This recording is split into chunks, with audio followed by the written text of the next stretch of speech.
Reactonix is an evolutionary sandbox game that is set on an old-school two-dimensional field.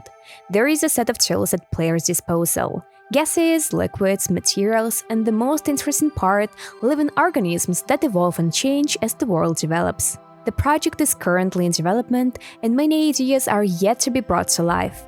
But even at this stage, you can create both life itself and various environments for your life. Snowy mountains, sandy plains, green forests, and beaches with ferns. It's up to your imagination, of course.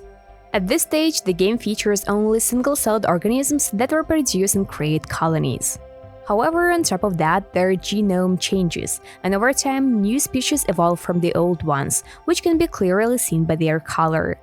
It depends directly on the genome, and mutations can be very different. They change behavior, for example, making organisms faster or more aggressive, while others change their adaptability, for example, the ability to survive in extremely low or high temperatures. At the moment, there are only 25 unique behavior patterns in the game, and each creature can combine them. For colonization, you can use organisms that have predefined parameters: fast life, slow life, aggressive or peaceful behavior, cold resistance, or heat resistance. But their initial properties can change during mutation and environmental changes, which you can change by yourself. However, there is also random life. It also evolves and adapts to given conditions, but at the beginning, its characteristics are unpredictable, meaning you can try to put it in any environment and see what happens. Will your random life survive a fire near deposits of peat or an ice age?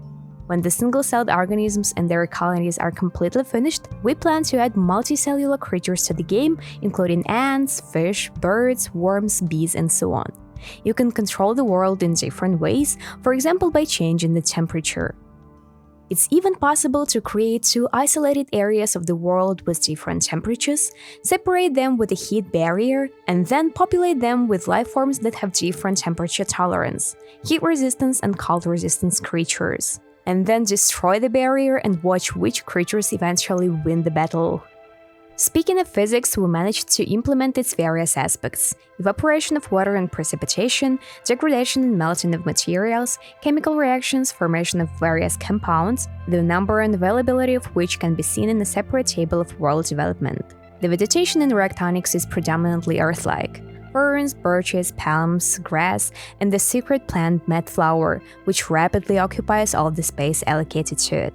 However, in the future, in addition to multicellular creatures, we will also add extraterrestrial plant species. The most exciting thing is that the game already has a cooperative mode that is available on Steam, meaning you can play with friends and develop your own cell colonies, and in general, you can create different worlds together.